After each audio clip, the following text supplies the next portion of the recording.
All right, ready first, ready six here with podcast number 3. First podcast focused on loyalty and how that relates to standards. The second podcast, we really focused on mission command. We put it in 3 formats. Put it in a short whiteboard like this. We had an interview that was a little longer, about 11 minutes. It really allowed me to dive into the subject just a little bit more. And then third, we put it on audio, and that's at readyfirst.podomatic.com, which is just fun to say. So let's get after this third one, which is expectations. What are the expectations of a company commander in this organization? And really what I'd tell you is, while not verbatim, I think most leaders in the Army would agree that company commanders need to be focused on 3 things. They need to be focused on readiness, leadership, and training. You know, we're all focused on readiness, leadership, and training, from you to the Force Com commander. And so why? You know, what is so important about that? Well, what's the purpose of our Army? Really, the purpose of our Army is to deploy, fight, and win. And what type of environment? That's in a complex world. The Army's operating concept was just republished October of this year. And it talks about deploying, fighting, and winning in a complex world. That's what America expects of you and me. So how do you do that? What are the expectations that are going to allow you to achieve that in this organization? Well, I've broken it down into 3. Readiness, leadership, and training. So if you take it, RLT, ready leads training. That's how I want you to remember it. Ready leads training. But we're going to dive into each one of these. Readiness.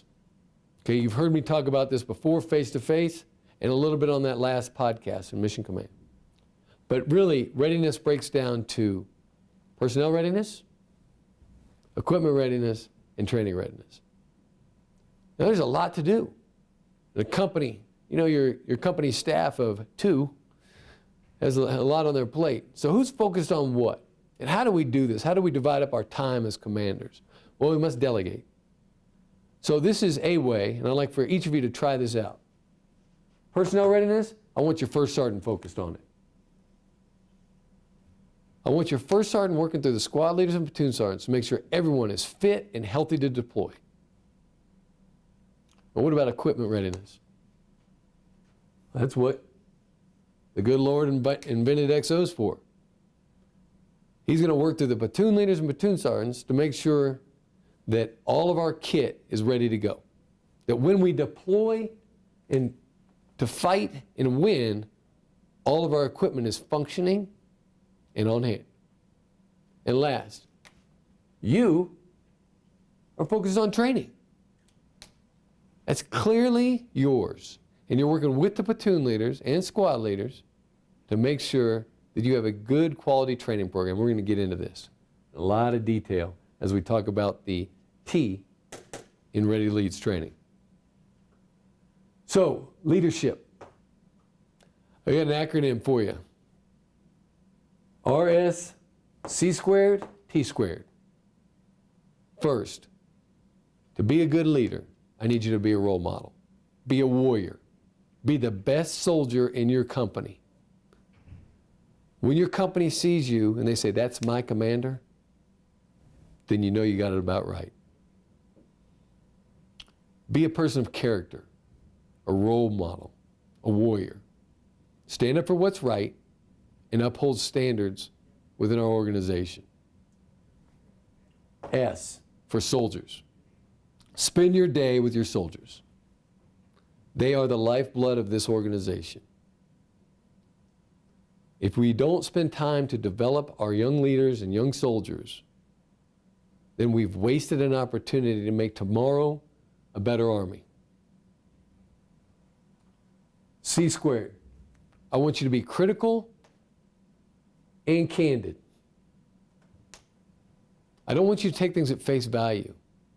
I want you to use your brain to be very critical of what's presented before you, and then be candid with myself, your battalion commander, and those under you.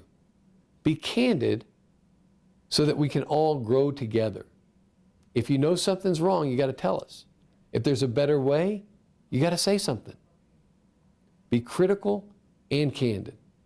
And another thing on candor, you need to develop a organization where it's okay to make a mistake. That you can tell someone they didn't do well, and they get up and they dust themselves on and they move out. It's okay to make mistakes in this organization.